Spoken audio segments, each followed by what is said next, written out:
tänään on Suomen itsenäisyyspäivä ja Suomi täyttää 99 vuotta.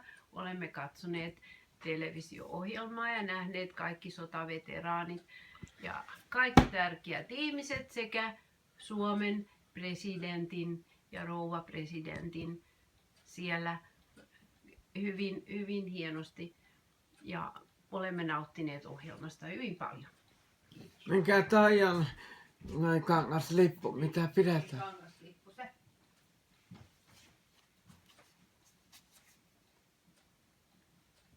Australia. Niin, anti.